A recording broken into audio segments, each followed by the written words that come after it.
Hey guys, today we're going to be doing a tier list of all the spoons in my parents' house.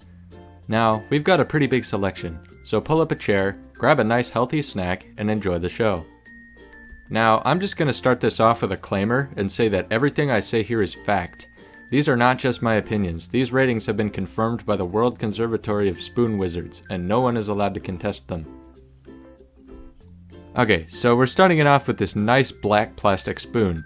A good budget option if you're looking to get into spooning without breaking the bank. It's easy on the eyes and pairs well with the nice bowl of chili. I'll give this one a B tier. So, moving on to metal spoons, we've got spoon number 2. This one is also very nice. It tapers off towards the front, making it easy to use in situations where you may need to get into tight spaces and corners. The small form factor complements this feature well, making it an easy A tier. Here we've got another small spoon. This one is quite similar to the last one, but it doesn't taper off, so it may be easier to pick up larger portions. Good aesthetic, very lightweight, but you may notice it is a little flimsy, and it's even starting to bend here as you can see. I'll give this one a C tier. Next on the list is spoon number 4. Again, going with the tried and true design, we've got business in the front and party in the back. It's got a very dramatic bend towards the front. As you follow the handle to the back, you'll notice this nice floral pattern. Good aesthetic, decent quality. I'll put it up in A tier. So here, we've got another pretty standard small form factor design, always appreciated. As you can see here, however, it is a bit asymmetrical, so I'll be docking a couple points for craftsmanship. I could see what they were going for though, so I'll put it as a C tier. Alright, so this one's the last of the small spoons. It's very simple, but what it lacks in design it makes up for in practicality. It's very robust, sturdy craftsmanship, and I can tell a lot of time was put into making it what it is.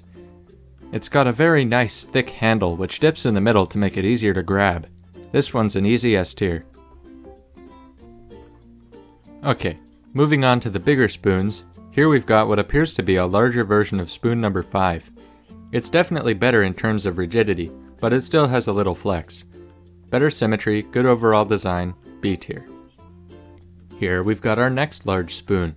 Now the first thing I notice about this one is the oddly shaped handle. It may look kind of weird, but that makes it unique. In fact, the tapered handle makes for a good place to position your thumb, and that's not something that a lot of spoon designers keep in mind. Sturdy construction, good design, S tier.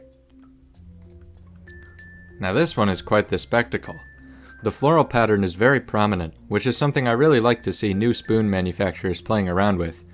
If I had to compare it to the other spoons though, it does lack a bit of practicality. It's a bit more bark than bite. The design of the handle just isn't very practical. In terms of aesthetics, very nice, but due to the lack of thought put into the design, I'm going to have to put this one in C tier. Here we have another sturdy design, strong in both craftsmanship and aesthetic. The design is elegant yet understated, going for a more minimalistic shape but still filling out the negative space with some nice patterns.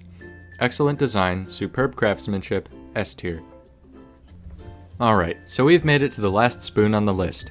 This one is a personal favorite of mine, and by mine of course I mean the Council of Spoon Wizards. It is perfect for all spooning related tasks, and honestly, none of the previous spoons can hold a candle to its immaculate craftsmanship and engineering. To the untrained eye, this may look like a pretty standard spoon, but the experience of wielding such a tool simply cannot be described with words.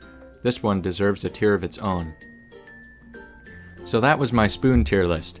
I'd just like to reiterate that everything I have said is fact. The Council of Spoon Wizards has me at gunpoint, and I'm not allowed to say anything. Please, if anyone is seeing this, please send help. My coordinates are